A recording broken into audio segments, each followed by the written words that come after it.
Este es un podcast de la Facultad de Derecho de la UNAM.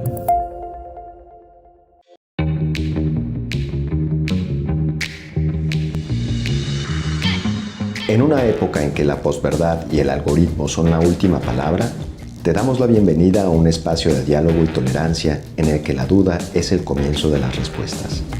Sociedad en crisis, entre el orden y el caos, una visión multidisciplinaria del derecho para el siglo XXI, es un podcast de difusión de la Facultad de Derecho de la UNAM para personas interesadas en temas de actualidad. Querido auditorio, les damos la bienvenida a un episodio más de nuestro podcast Sociedad en Crisis entre el Orden y el Caos. Agradecemos a nuestra directora, la doctora Sonia Venegas Álvarez, y a la Facultad de Derecho de la UNAM por aperturarnos este espacio. El día de hoy tenemos el placer de tener con nosotros a Cristina Lafont, una de las filósofas políticas más importantes en el mundo y una figura clave en el estudio de la democracia contemporánea. Querida Cristina, muchísimas gracias por estar aquí, por permitirnos charlar contigo y escucharte. Hola, muchísimas gracias por invitarme. Estoy encantada de participar en el podcast. Muchas gracias a ti. Quiero empezar esta charla, esta reflexión, trayendo a colación una frase que en su momento dijo Theodor Adorno, y él señaló que después de los sucesos de Auschwitz, escribir poesía era algo difícil. ¿Por qué? Porque se consideraba como una barbarie. En este momento estamos en épocas totalmente distintas, en contextos distintos también, pero al final un poco semejantes. Entonces, pareciera que escribir teoría política en este momento es algo complicado, es algo difícil, y que sobre todo cuando está el populismo y el fascismo creciendo y está en auge, parece entonces que se trata nuevamente o de una utopía o propiamente de una barbarie nuevamente. Yo quisiera preguntarte, ¿tú qué opinas al respecto? ¿Cuál es tu postura? ¿Crees que en este momento, con los nuevos modelos democráticos, nosotros estamos en una situación de vulnerabilidad? Sí, estamos en una situación de vulnerabilidad, absolutamente. Desde mi época adulta yo creo que estamos en el momento más peligroso que yo he visto nunca, de peligro de la democracia. Pero creo que, y de hecho me lo planteé mucho cuando escribí mi libro, Democracia sin atajos, el problema de qué sentido tiene escribir sobre democracia en el momento en que puede que nos falle. Pero yo llegué a la conclusión de que los únicos que pueden salvar la democracia son los ciudadanos. Los ciudadanos somos los que hemos de luchar por ella, y de hecho nos parece que estamos en un momento terrible, que lo estamos, pero si miramos hacia atrás, cada generación ha tenido que salvar la democracia si lo ha conseguido. Los derechos políticos democráticos no se dan, no se otorgan, se tienen que reclamar, y la ciudadanía tiene que reclamarlos. Y lo que la teoría política puede contribuir, por supuesto, no es la contribución más importante. Yo estoy yendo a las manifestaciones en Estados Unidos contra este gobierno y con lo que está pasando y el autoritarismo, y eso es mucho más importante, pero para lo que puede servir la reflexión académica en general y de la teoría democrática en particular, es para recordarle a la ciudadanía por qué era que valía la pena luchar por la democracia en concreto. ¿Por qué no solo importa qué tal va la economía, si suben los precios, no bajan los precios? Que importa muchísimo tener la libertad política de decidir qué modelos económicos vamos a tener en el futuro, qué educación le vamos a dar a nuestros hijos. Todo eso es lo que posibilita lo que sea que uno querría tener en términos de resultados. Si uno querría tener prosperidad para todos, si no tenemos democracia y luchamos por ella, no va a suceder. Los regímenes autoritarios no suelen preocuparse en absoluto por lo que le pasa a la mayoría de la población. Con lo cual eso es lo que me inspiró a escribir el libro. De hecho lo escribí con urgencia, porque yo no iba a escribir un libro sobre democracia, porque me parecía que la teoría de democracia es muy doméstica, es muy nacional, porque no tenemos estructuras democráticas transnacionales de verdad. Y a mí me parecía que lo que hacía falta era transnacionalizar la democracia para que las decisiones globales económicas se pudieran democratizar. Y me parecía que era una tontería preocuparse de las democracias nacionales, pero es porque yo estaba pensando que iban a estar siempre. Y de hecho escribí el libro cuando me di cuenta de que, por supuesto, no puedes pensar siquiera en transnacionalizar la democracia si pierdes las democracias nacionales donde las hay todavía. Si perdemos la capacidad que tiene la población, que es un hito histórico en la historia de la humanidad, de que en algunos sitios la población es capaz de influenciar la política, que eso no ha pasado en la historia de la humanidad. Si lo perdemos en los pocos sitios en que todavía lo hay, nunca lo vamos a recuperar. Con lo cual yo creo que hay un rol, no creo que sea demasiado exagerado, pero creo que es importante. Podemos explicarle a la ciudadanía exactamente qué es democrático y qué no, qué vale la pena luchar por ello, qué parece democrático pero no lo es. Y eso puede ayudar a que sepamos cuál es la lucha, ¿no? O sea, no sé. Y de hecho, bueno, primeramente, bienvenida y mil gracias por aceptar la invitación, mil gracias por compartir las reflexiones, tiempo, espacio, para nosotros es más que un honor tenerla. Y bueno, siguiendo la línea, Cristina, estamos yendo quizás hacia un naufragio democrático. Y en este naufragio lo único que sabemos es que estamos en medio del mar. Y ese mar es un mar de crisis que no se acaba. Y la pregunta, digamos, de los ciudadanos, de los estudiosos, de las estudiosas, es cómo recuperar el control y cómo es que realmente estamos sintiendo que no nos representan y que el ejercicio democrático se nos salió de las manos y que las instituciones democráticas ya no nos pertenecen. Entonces, ¿qué hacemos? Bueno, es parte de lo que intentamos, la razón por el otro libro que hemos escrito de la mentalidad autocrática, que creo que lo van a traducir al castellano y estará muy bien. Ahí en el último capítulo estamos aparte, o sea, al principio lo que hacemos es explicar por qué hay propuestas, muchas propuestas que hay ahora mismo de cómo mejorar las instituciones democráticas, que parecen democráticas pero no lo son. Y eso nos ha motivado a escribirlo porque pensamos que la ciudadanía puede pensar que esa es la manera de ir porque suena democrática cuando no lo es.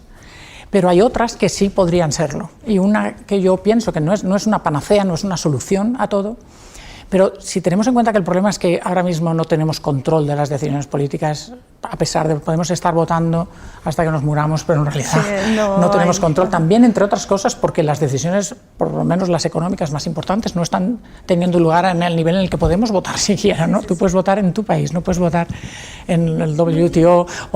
Claro, entonces, si ese es el problema, si el problema es ese, una manera en que podríamos mejorarlo es con las asambleas ciudadanas, que es un tipo de institución nueva que se ha creado, se ha llevado articulando y creando y diseñando en los últimos 40 años, es muy joven y que no existe en el mundo ningún sitio todavía donde esté institucionalizado de manera permanente, o sea, es una cosa muy nueva.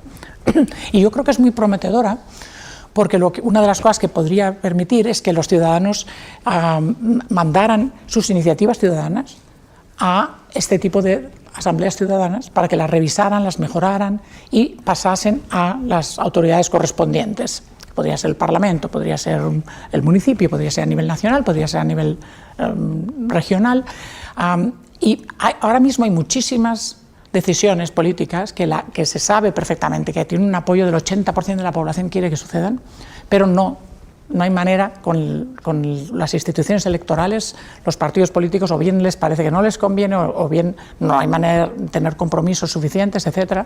Y eso es lo que en muchos casos lleva a la población a pensar que no está representada, porque hay cosas que son de sentido común, que todo el mundo quiere que sucedan, pero que no hay manera de que de verdad se haga legislación al respecto.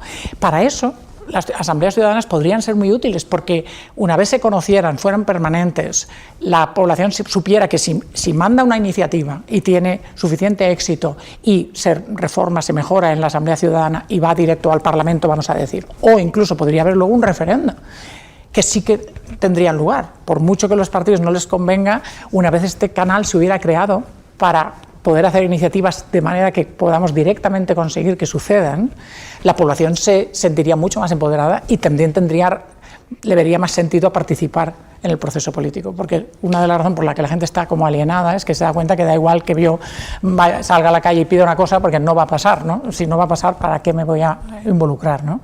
Entonces, esto es una ayuda, o sea, esto no soluciona todos los problemas, pero yo creo que es una de las mejores cosas que se han inventado en los últimos 40 años, es una innovación y que deberíamos apuntar por ella. Y el problema es que hay muchísima gente, entre ellos los que las organizan, que las quieren organizar de manera que sean las asambleas mismas las que hagan las propuestas.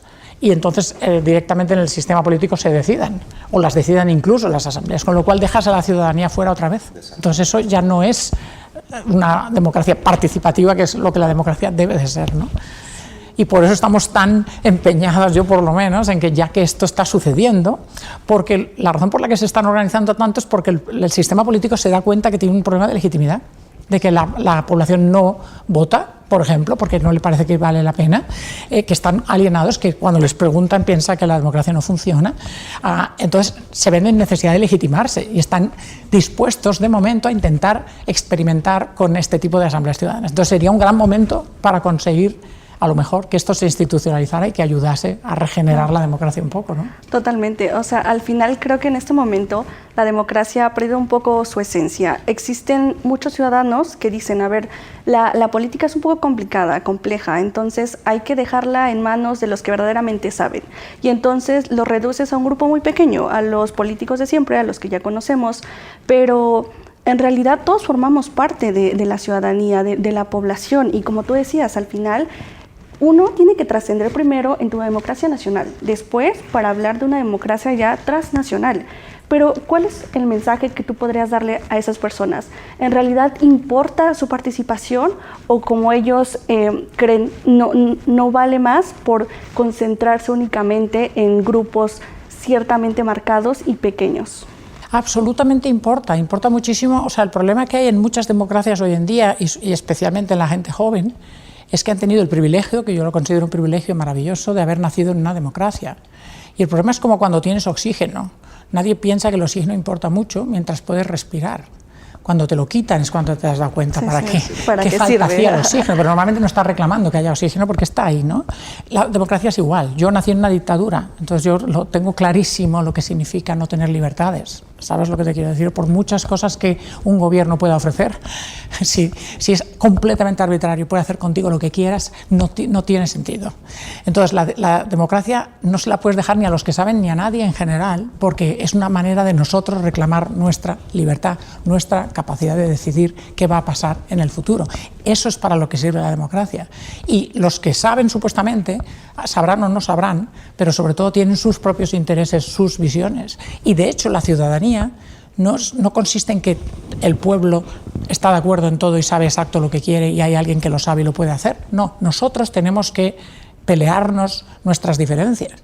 Tenemos que ver cómo convencemos a los conciudadanos de lo que nos parece a nosotros que es importante. Hay muchísimos desacuerdos con muchísimas cosas, con derechos fundamentales, con el aborto, con la eutanasia, con lo que tú quieras nombrar. No es que hay alguien que sabe cuál es la respuesta correcta, pero sobre todo la ciudadanía se lo tiene que pelear. Y solo hay dos posibilidades: o nos lo peleamos nosotros y nos convencemos los unos a los otros y vamos evolucionando en una dirección que estamos más o menos de acuerdo, o lo va a hacer alguien de acuerdo con sus intereses, sus visiones del mundo, sus valores. Y entonces vas a vivir en un mundo que no reconoces, en el que tú no tienes ninguna agencia, en el que no tiene nada que ver contigo. Tú puedes no estar de acuerdo con tus conciudadanos, pero en la medida en que todos podemos, a nivel de igualdad, votar y decidir entonces cómo vamos a configurar el espacio político cada tantos años, ¿vale? Nos estamos arriesgando. Decidimos votar por un partido en vez de otro y a lo mejor sale bien, a lo mejor sale mal, pero lo hemos decidido nosotros, ¿entiendes? Si lo deciden los pocos, saben o dejan de saber, va a ser su mundo, no el que nosotros queríamos construir. Y eso no tiene sustituto. Eso importa más que nada. Lo que pasa es que es por lo que es difícil concienciar, sobre todo a la gente joven, de la importancia de la democracia, porque como que no se ve, porque ya la tienen garantizada, ya han vivido siempre en ella, y les parece que a lo mejor otro gobierno tendrían las mismas libertades y derechos que tienen ahora, pero entonces a lo mejor el otro gobierno sería mejor, menos caótico, menos de compromiso, ¿no? Pero la realidad es que no tendrían nada de todo eso, y eso yo creo que se puede ver si uno mira los problemas en países autoritarios puros, ¿no? Que te das cuenta cómo vive la gente, o sea, que puede que tengan incluso prosperidad económica, pero el autoritarismo es un sistema de arbitrario, de corrupción por esencial, porque lo que decide el líder es lo que sucede. Entonces eso no es ni un Estado de Derecho, ni tienes derechos fundamentales, no es algo disfrazado de... Totalmente.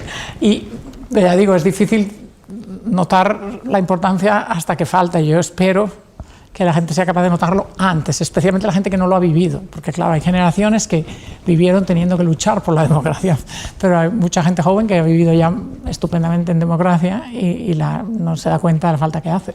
Cristina, justamente escuchándote me llegaba el input en la memoria de esta noción pues, muy marxiana de la reificación, la ideología, ¿no? Y de una manera muy subrepticia nuestros jóvenes actualmente pues están viviendo en el algoritmo y en la época de la posverdad, como dice la introducción de nuestro podcast. Pero particularmente ellos están viviendo, ellas están viviendo el mundo en donde de pronto sus expectativas son el mundo Netflix, el mundo de la moda, el mundo de tener una Lamborghini. Y las cuestiones realmente importantes, conservar el Amazonas, no permitir el fracking en la Antártida, cuidar justamente el medio ambiente, no les parece relevante. Y ahí justo en este ámbito, ¿no?, democrático, yo suelo para mis clases de filosofía del derecho contarle a mis jóvenes primero, como primer tema, Michel Foucault, porque el poder está en todos lugares y en ningún lugar al mismo tiempo. Y muchas veces cuando hablamos de democracia, mis jóvenes normalmente dicen, pues es que nosotros no tenemos poder, y todo por el contrario. Nos han hecho creer que estamos despolitizados, pero realmente tenemos la agencia del poder para poder cuestionar, para poder afirmar y para poder movilizarnos. Y justo en esta orientación sobre los temas relevantes de este siglo, que son pues literal la protección de la casi extinción a lo que nos está llevando este sistema económico o sistema político también, ¿cómo poder comunicarse esta teoría política, este proceso a veces tan denso para los jóvenes? ¿Cómo poder hacerlos reaccionar no más allá del algoritmo? Claro, no, es muy difícil. O sea, yo también he escrito, no en el libro tanto, pero sobre el problema del deterioramiento de la esfera pública. O sea, que es parte no solo del capitalismo, que también, por supuestísimo, pero también de los sistemas políticos que tienen un poder excesivo de manipular la opinión pública, obviamente. Y entonces es muy difícil saber a qué atenerse, saber qué es verdadero, qué no es verdadero. Tenemos el problema de los medios sociales, ¿no?, que es tremendo, porque con el algoritmo uno de los problemas que creas es que nunca jamás te encuentras con opiniones de personas distintas que tú, ¿no? Siempre estás solo teniendo las cosas que tú has hecho likes, ¿no? Entonces acabas en una especie de echo chamber, que no sé cómo se dice en español, pero, en el que no sabes nada de qué piensan ciudadanos que son distintos de ti, ¿no? Y por supuesto, para lo que yo estaba diciendo antes, la importancia que tiene que entendamos que para luchar por las cosas que nos parecen importantes, el cambio climático, lo que sea, tenemos que ponernos de acuerdo unos ciudadanos con otros sobre qué prioridades hay, cómo haríamos, quién va a perder qué derechos o qué problemas, si hacemos qué. Para tener ese tipo de conversación necesitas una esfera pública no manipulada. Y eso ahora mismo yo lo considero uno de los desafíos más grandes a mantener la democracia. Pero en eso, también en el libro lo discutimos, para eso justo las asambleas ciudadanas también podrían ser súper útiles, porque la cosa que se ha visto en todas las asambleas que se han organizado con ciudadanos ordinarios que se eligen por lotería, es que se les da información, que además ellos pueden pedir quién quieren que sean los expertos y los afectados sobre un tema, para que les digan dónde están los problemas, y luego deliberar entre ellos en un grupo totalmente diverso, que es justo lo que no te encuentras hoy en día en Internet, que es que tú solo hablas con gente, solo ves cosas, solo lees cosas de la gente que tú ya has querido, ya has like, y entonces no sabes nada del otro mundo de personas que tienen otras opiniones. En la Asamblea Ciudadana hay un grupo tan diverso que hablas con gente que nunca jamás te encontrarías en la calle, jamás, ¿no? Bien. Entonces lo que se ha demostrado que son capaces de hacer es filtrar la manipulación.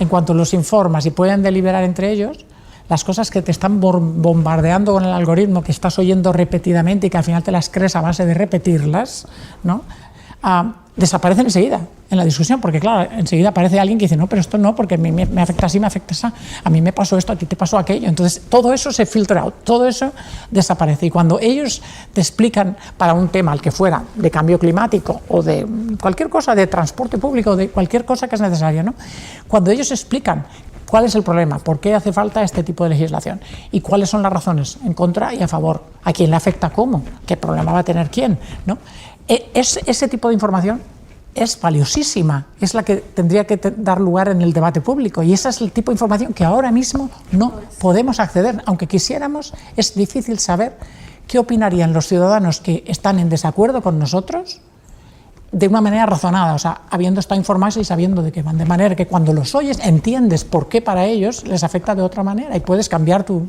opinión y ellos y viceversa, ¿no? Eso que sería el debate público como tendría que tener lugar para temas importantes, hoy en día es imposible en este medio que tenemos de comunicación, ¿no? Entonces, quizá tener asambleas ciudadanas serviría, porque si la población supiera que esa información es fiable, pero no fiable porque dice lo que tú quieres oír, sino fiable porque dice lo que tú quieres oír, seguramente si resuena en lo que a ti te parece, en lo que es importante para ti, aparecerá también en parte de las razones del panfleto que te dan al final de lo resumen que ha hecho la Asamblea Ciudadana, pero aparecerán también las importantes de gente que no sabías ni qué problema tenían. Y como son opiniones razonadas, entiendes por qué es un problema. Y a lo mejor no deberíamos atajar el cambio climático así, sino así, porque esto afecta así, pero lo otro sería mejor, ¿no? Otra cosa que es buenísima en las asambleas ciudadanas es que se les ocurren ideas nuevas totalmente distintas de las que los políticos les han dado a elegir para qué hacer, ¿no? De las que nunca se les había ocurrido. Literal, ¿no? Entonces, bueno, ya digo, a lo mejor enfatizar tanto parece que yo creo que esa es la gran solución, la única, pero no, pero es para entender que realmente o nos empoderamos a nosotros mismos mediante ese tipo de innovaciones o estamos perdidos, O sea, yo escribí el libro Democracia sin atajos con la idea de cuáles son los atajos a la democracia que pueden tentar a la gente, de tipo, puedo conseguir esto más rápido y la democracia es lenta, hay que ponerse de acuerdo, la gente está en desacuerdo, ¿no? ¿Por qué no poner a alguien que haga ya la cosa que yo quería, ¿no? Y entonces había 3 atajos, ¿no? Mi libro es del 2020, de la pandemia. Jamás se me había ocurrido el atajo al que estamos abocados ahora, que es el del algoritmo, la algorocracia. O sea, en Albania, la ministra de Obras Públicas es un avatar. Parece es un capítulo de Netflix. No se puede creer. Es que a mí en el 2020, yo no creo que a ustedes tampoco se les hubiera ocurrido en la vida. O sea, a mí es que no sé cómo explicarte. Sí. No existía, vamos. Y ahora de repente dices, Dios mío de mi vida. O sea, ese es el atajo por antonomasia, que el algoritmo es el que manda y ya está. Y que él haga de ministro, o sea, que decida todo por nosotros, ¿no? Eso es la antidemocracia por excelencia. Entonces, bueno, no soy catastrofista, pero estamos... Pero o peleamos por mantener el poco poder que tenemos o perderemos totalmente. Entonces yo espero que la juventud se dé cuenta. Sí. Es que es realista únicamente, porque después de la pandemia viene el auge de la inteligencia artificial. Aparece ChatGPT, Gemini, lo que ya conocemos, que es común para todos los jóvenes y para todos nosotros. Entonces, el gran problema que enfrentamos en este momento es la desinformación, como tú bien lo decías. Al final, el hecho de que los ciudadanos no tengan suficiente información, o tal vez sí la tienen, pero no se quieren informar.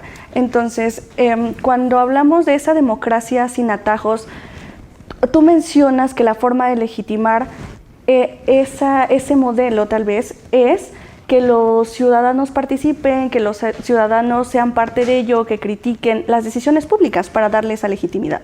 Pero a veces se quedan en su pequeña esfera y dicen, bueno, no importa tanto, o tal vez no puedo influir. Pero queremos preguntarte, ¿cuál sería el sistema básico que tendríamos que tener o las características que ese sistema podría constituir para que funcione realmente una democracia y una democracia deliberativa?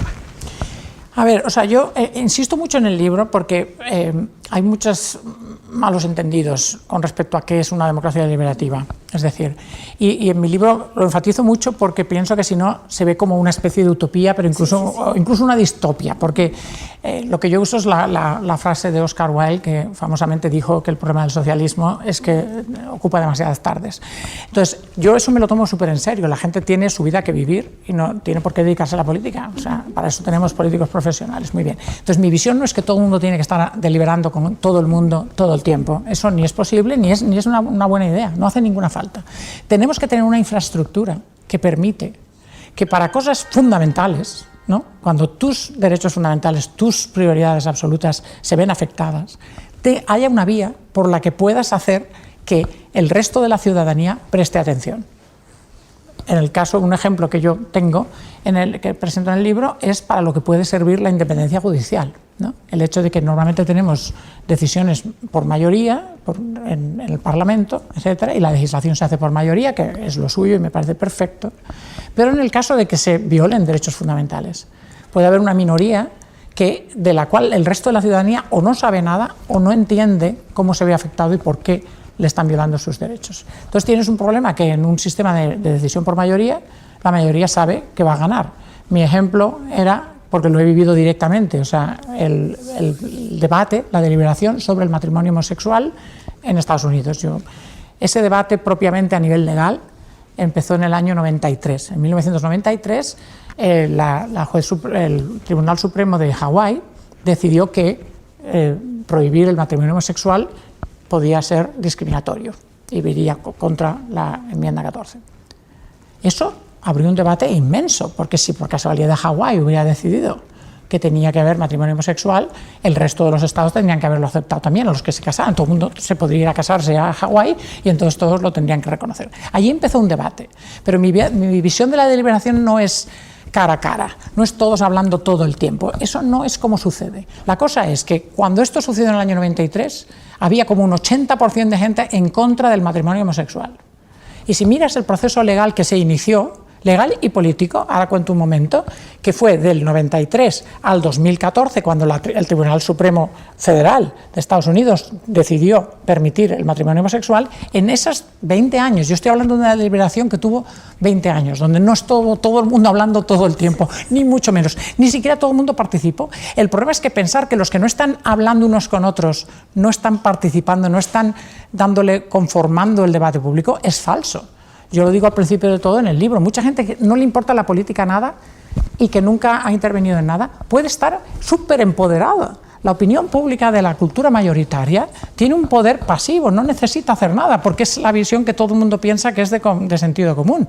Y entonces tiene ese poder mayoritario sin hacer nada, no tiene que deliberar precisamente. El problema es una minoría que se encuentra con que le violan sus derechos. ¿Cómo hace que esa mayoría le haga caso?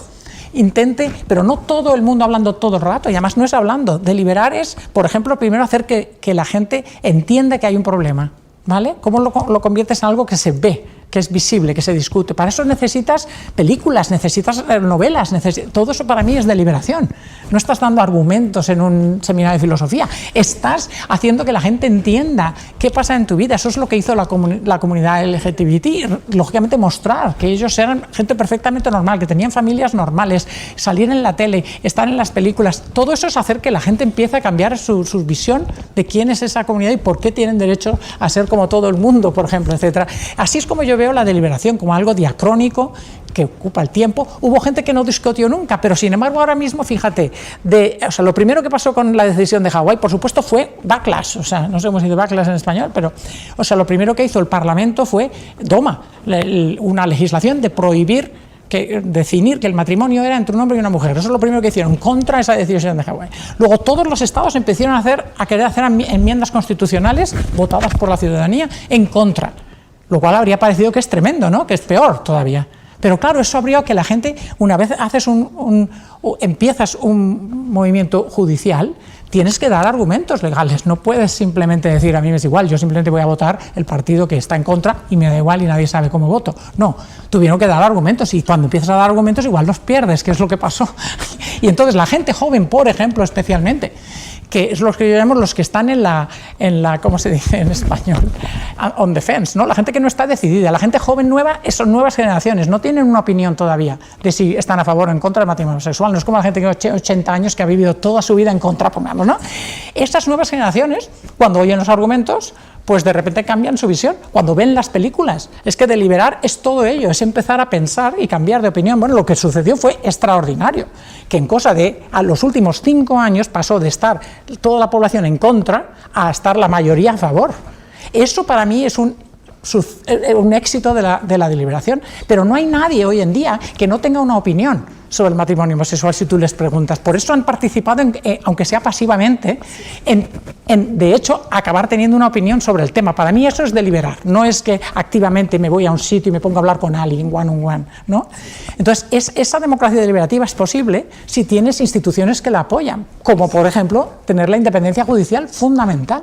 Si no, yo creo que en Estados Unidos no habría sucedido y no habría sucedido tan rápidamente, porque la mayoría ya tiene asegurado que sus partidos políticos en mayoría no van a tomar ese tema para nada, y entonces ¿por qué van a escuchar siquiera los argumentos? ¿Por qué van a cambiar su opinión, ¿no? Entonces, para mí esa base institucional es la que ayuda. Entonces, ¿tienen todos que estar pendientes de todos los temas que no saben? No, es bastante que los que están afectados muy directamente, imagínate que es del cambio climático, que están directamente afectados ahora mismo porque sus casas se hunden en el agua, pongamos, que ellos puedan traer casos y que hagan que la opinión pública se dé cuenta. Eso para mí tiene que existir. Y hay una división del trabajo. Yo no tengo por qué ocuparme de todo lo que le pasa a todo el mundo, que ni lo sé. No, el que está afectado ya lo intentará él, porque sus derechos están siendo involucrados, ¿no? Y los demás puede que no estén activamente, pero la cultura acaba cambiando, porque al traer los argumentos, absolutamente la gente reacciona, están los periódicos, etcétera. Y los que no estaban participando, de hecho, están cambiando de opinión, porque la sociedad está cambiando de opinión. Eso es como yo veo la deliberación, y yo creo que así es realista, no ocupa demasiadas tardes, no hay que estar todo el día deliberando. Todos deliberando, sí, face to face. ¿No? Exactamente, no. Cristina, yo quisiera retomar una parte bien interesante bueno, obviamente toda tu respuesta es súper interesante, pero una parte que para la circunstancia y el momento histórico en México suena muy provocador y muy interesante. Unamos dos puntos de tu trabajo, obviamente el carácter deliberativo. Decías, tiene que realizarse este carácter deliberativo sí o sí cuando haya instituciones. Y una de las principales, pues, es el Poder Judicial. Uh-huh. Y aquí tuvimos hace poco una elección de jueces por vía democrática, y la preselección de los jueces fue realizado con base en la lotería. Entonces, quisiera que nos contaras un poco primero la perspectiva de los riesgos, las virtudes, los defectos que pueda haber en este proceso, y quizás un poco charlarte cómo y a dónde ha ido y las expectativas de hacia dónde estamos. O sea, tengo que decir lo primero de todo que no conozco bien los detalles, lógicamente, porque no vivo en este país, entonces no conozco los detalles de la reforma judicial. Sin embargo, tengo unas opiniones no necesariamente mayoritarias, sobre cómo entender el valor que tiene el Poder Judicial, que igual la gente no está de acuerdo. Aún y así, en Estados Unidos, que yo me quedé pasmada la primera vez que llegué allí, que se voten jueces. O sea, esto en Europa no existe y yo no sabía ni que existía en el mundo en general. No puedo entender qué lógica puede tener votar jueces. Y es justo por el análisis que yo hago de para qué queremos una rama como el Poder Judicial independiente del Poder Legislativo. O sea, pienso que el Poder Legislativo es súper importante que sea por mayoritario, que sea por lo que prefiere la mayoría de la ciudadanía, porque, como decía antes, adoptar legislación y tomar decisiones políticas es siempre arriesgado. Nunca sabes cuáles van a ser las consecuencias y tomamos decisiones más rápidas de un mundo que está cambiando constantemente y por tanto no sabemos al final qué va a pasar. Y puesto que estamos corriendo riesgos, los debemos correr nosotros. No deberíamos correr los riesgos que ha decidido otro. Entonces, dada esta situación, que siempre es así necesariamente en la política, que lo haya preferido una mayoría, para mi gusto, le da legitimidad. El problema son los derechos fundamentales. O sea, podemos correr riesgos que no violan nuestros derechos fundamentales. No podemos correr los riesgos de los otros porque estaban en minoría. Y para eso, en mi opinión, hace falta esa independencia judicial que ha de ser imparcial. Pero imparcial de la manera en que yo lo interpreto. O sea, mucha gente interpreta que algo así como que los jueces vienen de Marte, son mejores que nosotros, eso es, son los buenos, son los expertos, son los que saben, y entonces ellos nos dicen, porque son benevolentes, cuáles son nuestros derechos. Como os podéis imaginar, si conocéis mi libro, eso es todo lo contrario a lo que yo creo. Yo creo que las instituciones las creamos nosotros, porque no vienen de Marte, y las creamos y son instituciones humanas, y por tanto fallan, dejan de fallar, etc. Entonces, para mí, la lógica de tener un Poder Judicial independiente no es lo que deciden los jueces de hecho, porque los jueces son humanos también. Es verdad que está muy bien que tengan competencia judicial, evidentemente, pero No nos pueden decir ellos qué derechos tenemos, porque no lo sabe nadie qué derechos tenemos. Lo estamos averiguando todos, viviendo en las circunstancias que vivimos. Entonces, ¿para qué nos sirve tener una vía que es independiente del legislativo que decide por mayoría? Como explicaba en el caso del matrimonio homosexual como ejemplo, para lo que, en mi opinión, sirve el que exista la institución, no los jueces. La idea de que los jueces son los que los 9 señores del Tribunal Supremo decidieron darle el matrimonio homosexual a los americanos, eso es falso. Todo el trabajo lo hizo la ciudadanía, pero además lo hizo incluso todo el trabajo judicial. Tú, para traer un caso, necesitas argumentarlo con razones legales, y la comunidad LGTBI había aprobado durante décadas, de todas las enmiendas que hay en la Constitución americana, a ver cuál funcionaba. Ellos tuvieron que tener la creatividad legal de crear un caso creíble que a la población le pareciera que efectivamente, que era por eso que tenían derecho al matrimonio homosexual, ¿no? Por ejemplo, ya como un ejemplo, ¿no? Todo ese trabajo legal lo hicieron los que trajeron los casos a los jueces, no los jueces, porque el juez no puede decidir él por su cuenta y riesgo, decidir algo distinto del caso que le han traído. Es verdad que al final decide, pero se decide sobre la base de argumentos legales que han tenido que traer los que están quejándose, los que están trayendo el caso, ¿no? Entonces, eso para mí lo hacemos nosotros, lo hacemos la ciudadanía, y lo hace siempre el que está en desacuerdo, el que le parece que están violando sus derechos. Pero eso no puede funcionar si el Poder Judicial funciona como el legislativo, si funciona por mayorías, si funciona por mayorías políticas, porque entonces deja de ser lo que yo digo en mi libro, el proceso tiene que ser políticamente impredecible, no tiene que estar claro en base a quién son los que forman la institución en cuestión, cómo van a decidir. Si se sabe eso, si la población sabe eso ya, no tienes nada distinto del legislativo, porque entonces, por ejemplo, imagínate que hay una mayoría política de una orientación, ¿vale? Y los que se están quejando precisamente por la vía judicial están en contra, ¿no? Si la población de la mayoría sabe que esa es la composición de los jueces, no tiene por qué hacer argumentos ni discutir. Si hubiera habido un Tribunal Supremo como el que hay ahora en Estados Unidos, con una supermayoría conservadora, 6-3, nunca habría sucedido. Pero no el que los jueces lo decidieran, es que para mi gusto que los jueces lo decidan para mí es irrelevante.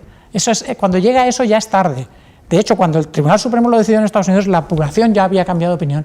Y un Tribunal Supremo jamás va a decidir absolutamente en contra del 80% de la población, porque simplemente no va a poder hacer nada. Con lo cual, donde está de verdad la pelea es entre la ciudadanía, ¿no? Pero la ciudadanía, la mayoría, jamás se habría planteado cambiar de opinión sobre el matrimonio homosexual porque la tenía ganada, porque la gran mayoría estaba a favor, los partidos estaban a favor. Entonces, ¿para qué vas a prestar atención? Entonces, si eso es lo que de verdad hace en temas legislativos el Poder Judicial, no en aplicar la ley, por supuesto, sino en tipo el Tribunal Supremo, ¿no?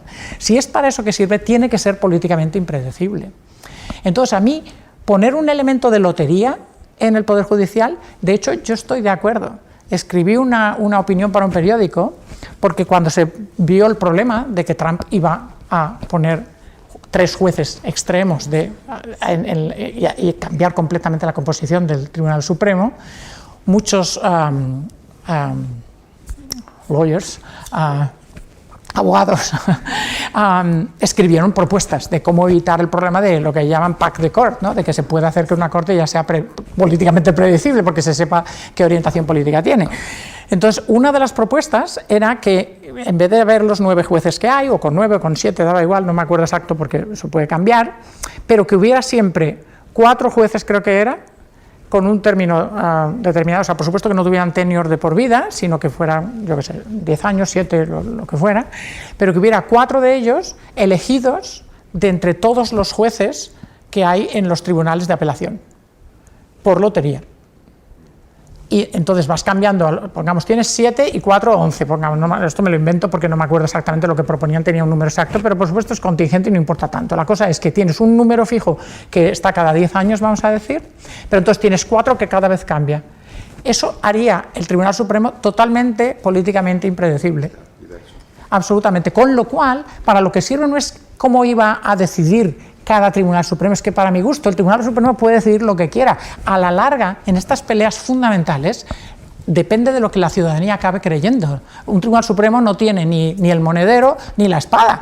Entonces, si la población no le hace ni caso, si no cree en ello, o si el legislativo o el ejecutivo no le hacen caso, la verdad es que no tiene ningún poder. Tiene que reflejar lo que de verdad está pasando en la ciudadanía, ¿no? Que es este cambio, ¿no? Entonces, para mi gusto, esa sería una manera perfectamente de introducir un elemento de no predecibilidad, mientras que por elección sí funciona perfectamente y la gente elige sabiendo cuál es, digamos, la orientación, incluso no necesariamente política, pero de interpretación jurídica, vamos a decir.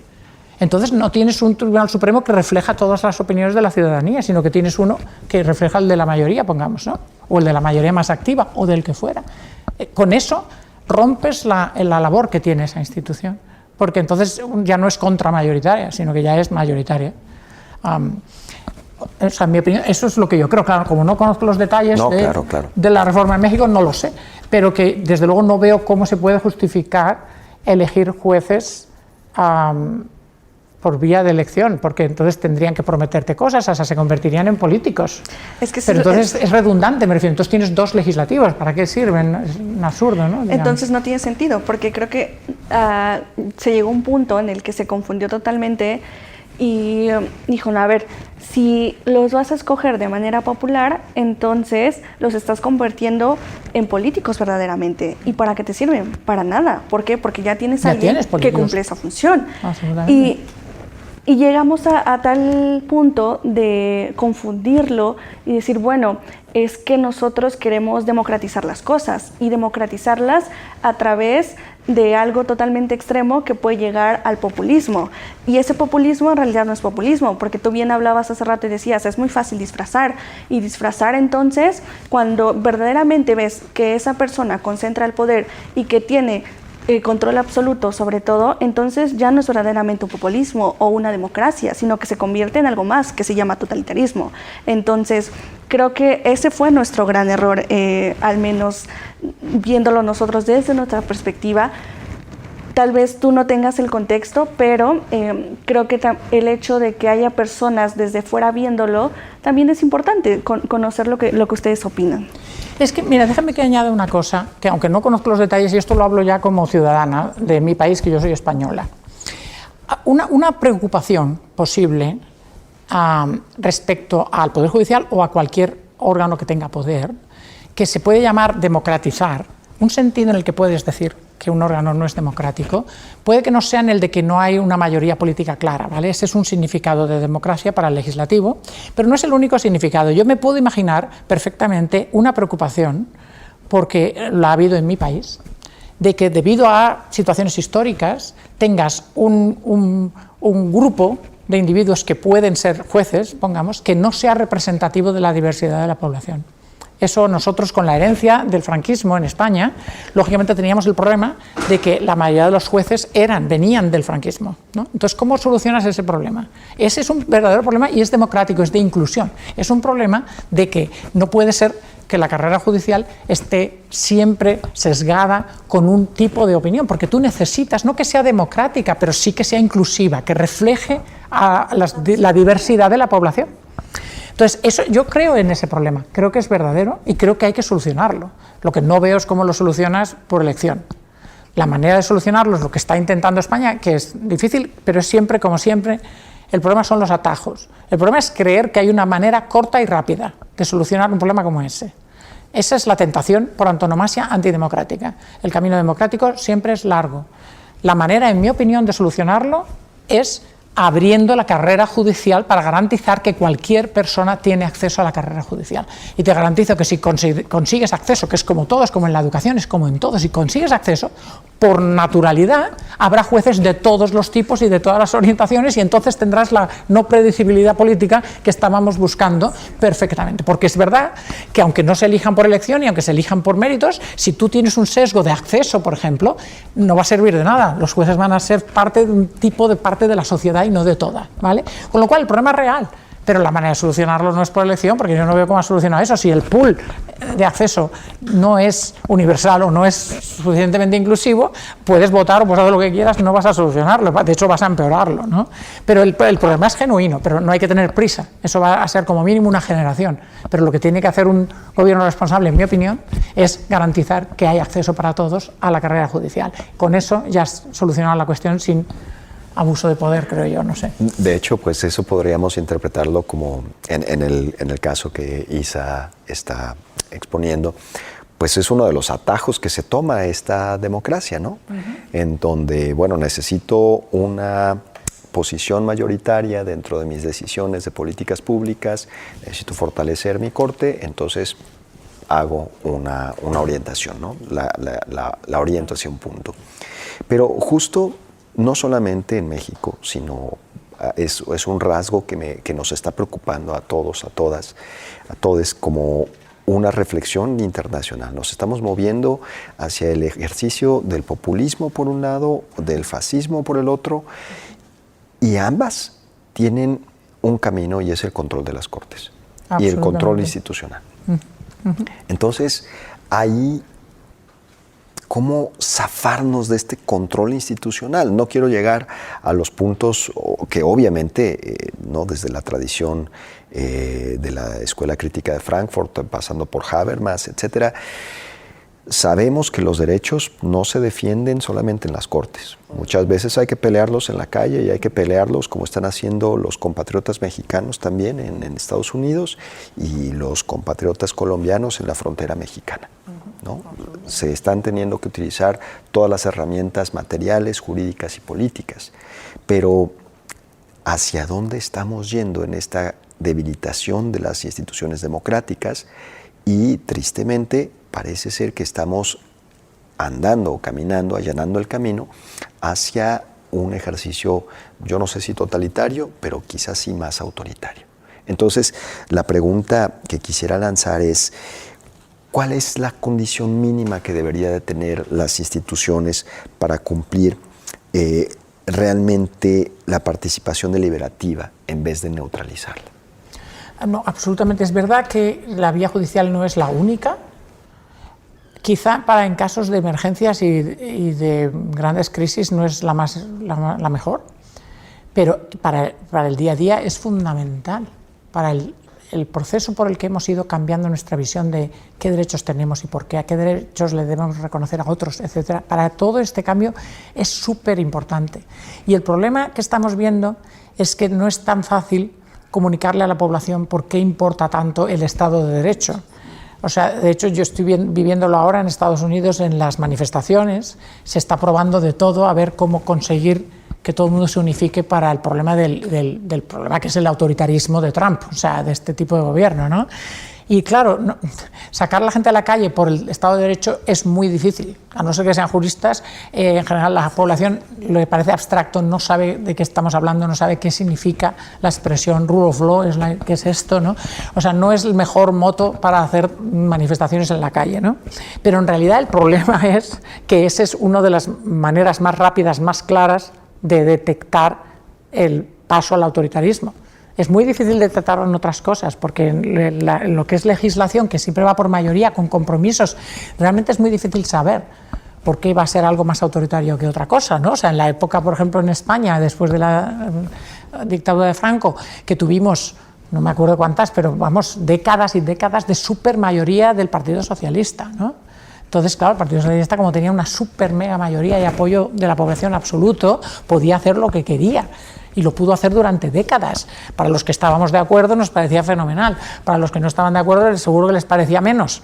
En cualquier caso, llegó un momento que también hubo abuso de poder, lógicamente, y es cuando tuvo que caer, porque lógicamente el poder corrompe, ¿no? Entonces, en el legislativo, en las peleas legislativas de mayorías y compromisos, es muy difícil detectar si lo que hay es autoritarismo o simplemente es que tú estás en minoría y has perdido y la mayoría quiere esto y lo quiere y va a pasar, ¿no? Vale.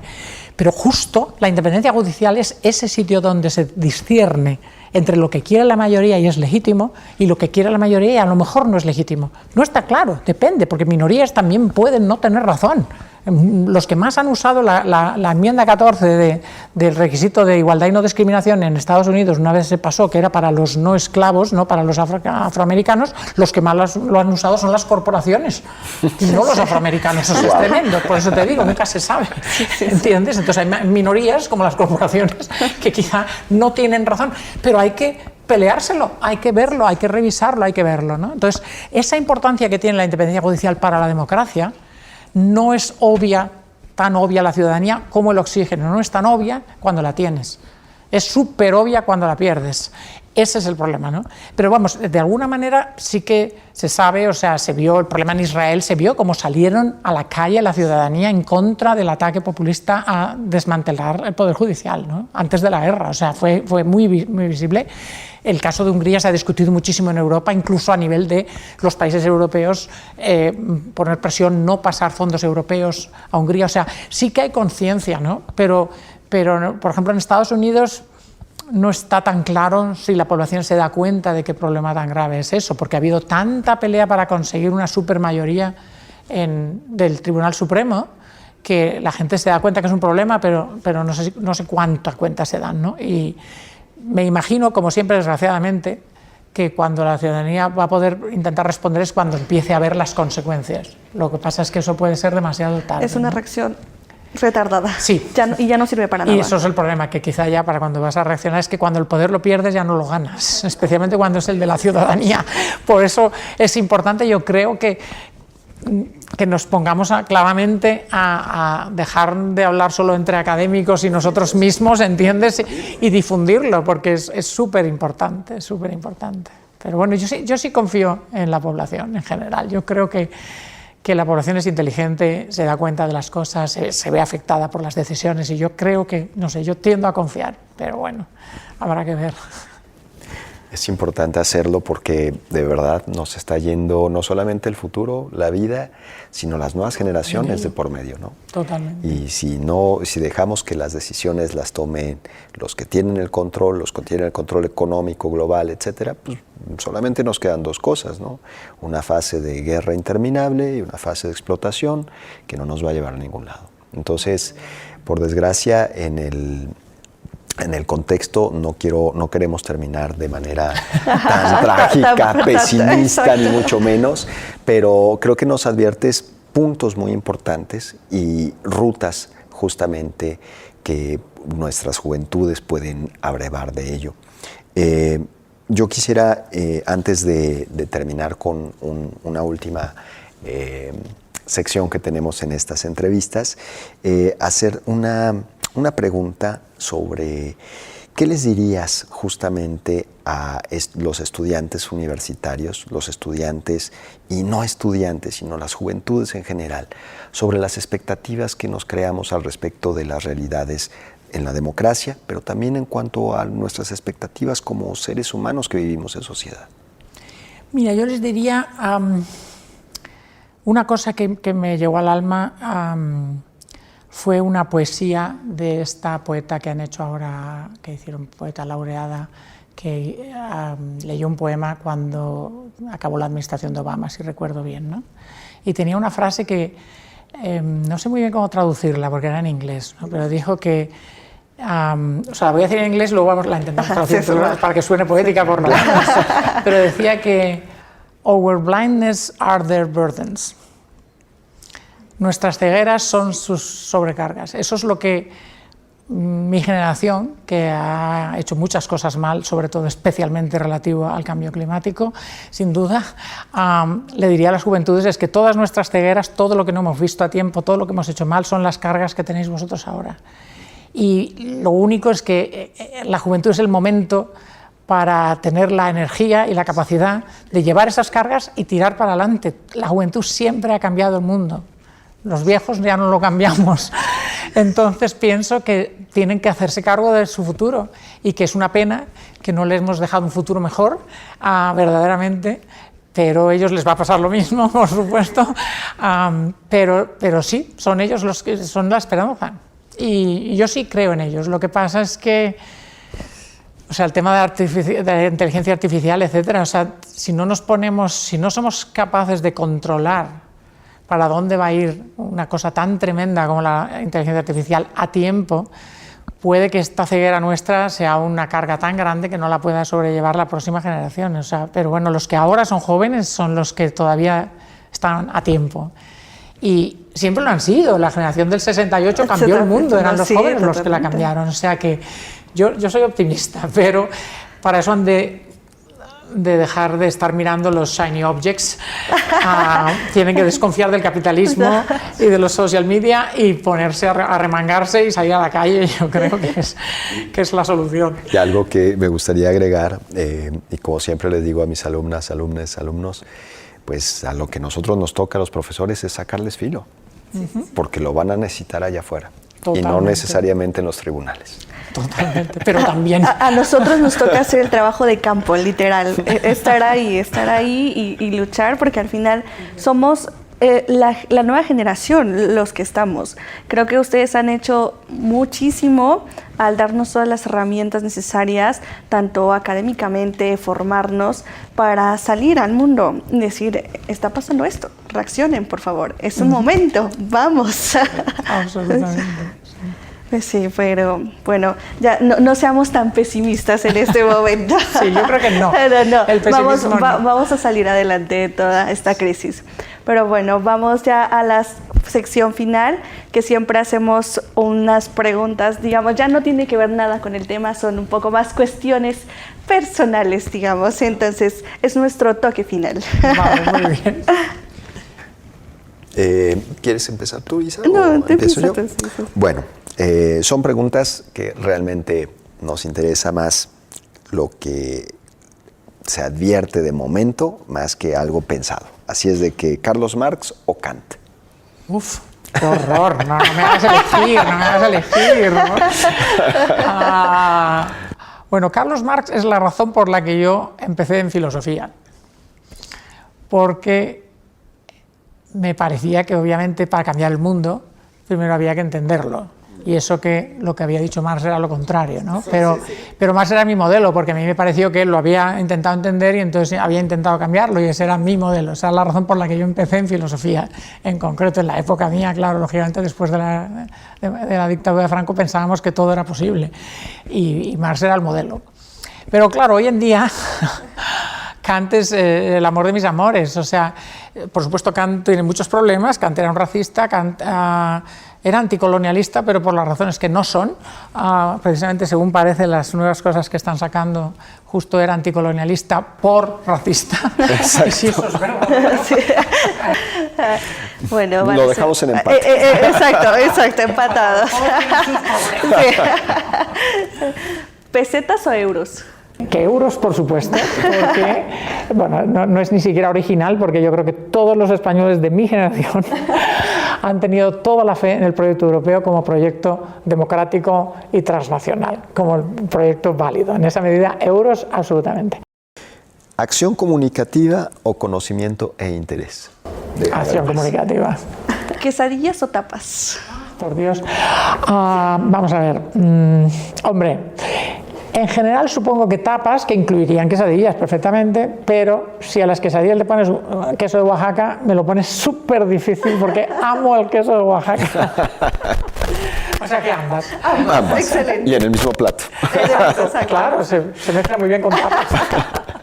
¿Pedro Sánchez o José Luis Zapatero? Pedro Sánchez.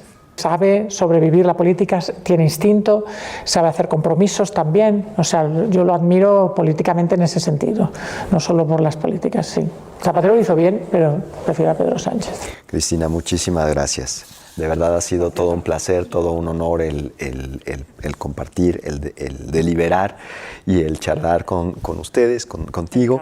Y de verdad te agradecemos de corazón el tiempo que nos has dado, los consejos y el mensaje para nuestros alumnos, alumnas de esta universidad. Muchas gracias. Querida audiencia, les agradecemos por escucharnos, por vernos y nos vemos en una próxima emisión. Hasta luego.